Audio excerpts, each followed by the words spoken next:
Animaux Fantastiques 2, gang. Animaux Fantastiques 2, gang. Animaux Fantastiques 2, gang. C'est un peu rude comme intro, Sylvain, non? Eh vas-y ta gueule, c'est de la balle. Alors toi t'es viré. Salut, c'est Landry pour une nouvelle vidéo consacrée à Harry Potter et aujourd'hui c'est par rapport aux Animaux Fantastiques 2 que j'ai pu voir en avant-première mardi et je vais vous dire ce que j'en ai pensé. Alors évidemment, ce que je vais dire là, ça contient énormément de spoilers donc si tu ne l'as pas vu, bah regarde pas, ou alors si tu ne l'as pas vu mais que tu veux savoir ce qui se passe, regarde.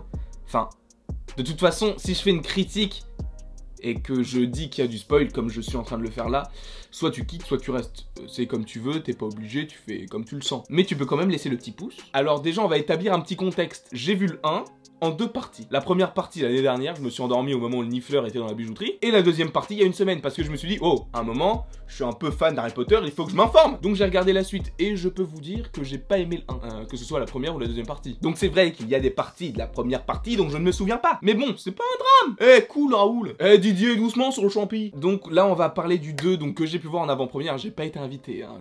Je ne suis pas à ce niveau de notoriété. J'ai payé ma place comme un bon citoyen. Et alors, pour le coup, le film est cool. Il est mieux que le premier, ce que j'espérais évidemment. Mais d'un côté, j'espérais pas énormément du film. Mais je me suis dit, vas-y, je vais pas regarder la deuxième parce que, bah, ça m'intéresse pas. Et au final, c'est une assez bonne surprise. Parce qu'il y a des personnages qui sont vraiment cool, notamment l'acolyte de Newt Scamander. Ah oui, je dis Newt Scamander et pas Norbert Dragono, parce que Norbert Dragono, c'est de la merde. Enfin, le mec il s'appelle Norbert. À quel moment tu te dis, moi, je veux que dans mon histoire magique, avec plein de trucs trop stylés, le héros s'appelle Norbert. Norbert. Donc le personnage de l'acolyte de Newt Scamander, j'ai beaucoup aimé parce que c'est un peu la touche humoristique du film. Parce que je crois que c'est un moldu qui est amoureux d'une sorcière, et en fait, dans le premier, ils avaient utilisé le sortilège de l'oubliette, sauf que sur lui, ça a pas trop bien marché, donc il se souvient de choses, enfin, c'est compliqué. D'ailleurs, l'acteur qui joue donc le pote de Norbert Dragono, je vais dire en français parce que je suppose que vous le verrez en français, eh bien il joue dans la nouvelle saison de The Walking Dead, et je l'ai reconnu directement. Il est trop cool. Dans la série, si vous regardez la série, il est vraiment très cool. Moi, je l'aime beaucoup comme personnage. Après, c'est vrai que pour sa longueur, le film ne contient pas énormément de contenu. On n'en apprend pas énormément. Sauf à la fin, où il y a une révélation de ouf.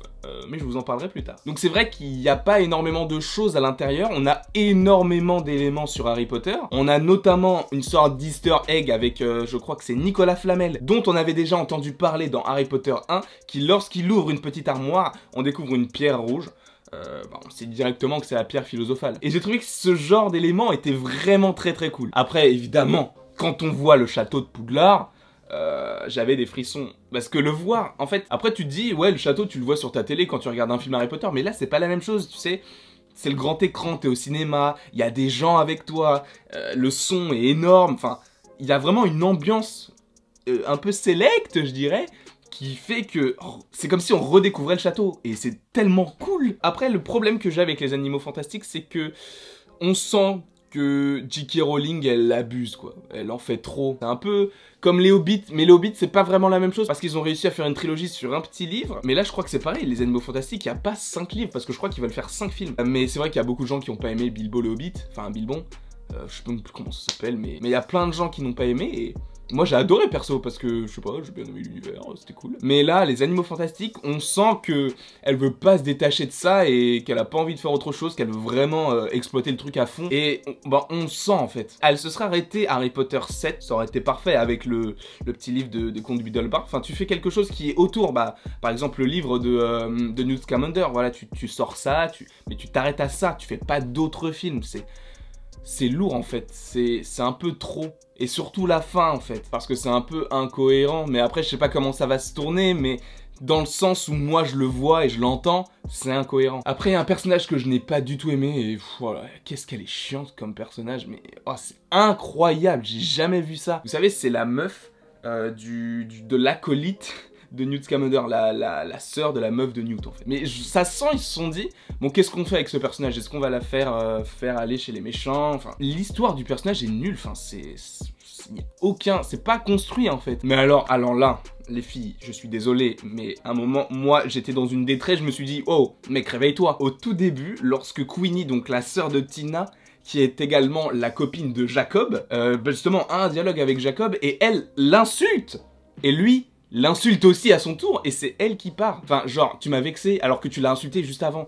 Arrêtez de faire ça, s'il vous plaît. Enfin, Genre, je me suis mis à sa place et je me suis dit, mais en fait, le pire, c'est que c'est dégueulasse, quoi. C'est horrible. Ils ont voulu en faire un personnage détestable pour qu'elle soit un petit peu plus intéressante, mais perso, elle est ni intéressante et elle est détestable. Ça, ils ont réussi. Après, Nagini aussi. Nagini, c'est énorme ce qu'ils ont fait. Je savais pas du tout que c'était l'histoire d'une fille qui était en gros un animagus en serpent. Et que, genre, enfin, je sais pas, en fait... Maintenant que je vois à quoi elle ressemble, déjà c'est l'actrice qui joue Helen Shaw dans Avengers l'ère d'Ultron, donc celle qui confectionne la vision. Et en fait c'est à ce moment là que tu dis mais Neville il a pas seulement tué un serpent, il a tué une meuf. Il a tué une meuf, il l'a décapitée et elle est partie comme ça. Et ça me fait bizarre en fait d'exploiter le passé d'un personnage dont on ne connaît rien, mais c'est logique d'exploiter son passé, mais de voir qu'en fait elle est quasiment présente dans, on va dire en gros elle est présente dans 2 films, donc les 2 derniers Harry Potter. Elle ne parle pas étant donné que c'est un serpent, mais de voir comment elle était avant et de voir qu'elle elle était pas si méchante que ça en fait. Elle était juste exploitée, etc. etc. Et tu comprends l'évolution qu'elle a, mais c'est bizarre de voir dans le futur un personnage hyper exploité alors qu'au début, il l'était pas du tout. C'est exactement la même chose avec Mystique. Vous vous souvenez dans la première trilogie, Mystique, on s'en fout. C'est l'acolyte de Magneto, on s'en fout après. Alors que dans les nouveaux films, c'est le personnage principal du film. Alors, exploiter le passé du personnage, d'accord, mais il faut que ce soit cohérent. Donc en gros, par rapport à tout ce film aussi, il y a le personnage de Dumbledore et de Grindelwald qu'il faut exploiter, évidemment. À tout casser, je pense qu'ils ont genre 25 minutes à eux deux, sachant que le film contient le nom du personnage Grindelwald. Donc ouais, le personnage de Grindelwald est pas du tout intéressant, je trouve, sauf son petit speech là, mais après le reste, c'est bateau quoi. Après en fait, t'as l'impression que dans Paris, il y a personne, mais je suis désolé, mais à cette époque-là de l'année, je sais pas, il fait beau, tu sors, quoi, tu sors tes enfants, tu vas sortir le chien, tu vas chercher des petites glaces, enfin je sais pas, tu te fais plaisir quoi. Là, il y a personne dans les rues, personne. Alors pour le premier film, pour avoir un élément de comparaison, je lui mets 11 sur 20. J'ai pas envie de lui mettre en dessous de la moyenne parce que c'est quand même un Harry Potter et qui a quand même une volonté de faire quelque chose. Mais le deuxième, je pense que je lui mettrais, allez, 13,5. 13,5, ça va, ça passe, c'est bien, c'est sympa. En plus, c'est ce genre de film, tu sais, où il n'y a pas énormément de contenu, mais ça te permet de rebondir sur autre chose. Et tu sens qu'il va en faire 3, potentiellement 4 ou 5. Ça... En fait, je pense que de base, il va en faire 5, mais s'il voit que les Animaux Fantastiques, ça fonctionne pas super bien, je pense qu'ils vont essayer de raccourcir à 3. Parce que, 5 films sur ça, c'est pas intéressant, quoi. Après, je ne sais pas, hein, on en est qu'au deuxième, donc on verra dans les 10 ans à venir. Donc n'hésitez pas à aimer, partager, commenter, à vous abonner si vous avez aimé la vidéo, évidemment, dites-le moi. Et il ne me reste plus qu'à vous dire à la prochaine, pour la prochaine. Animaux Fantastiques 2, gang. Animaux Fantastiques 2, gang. Animaux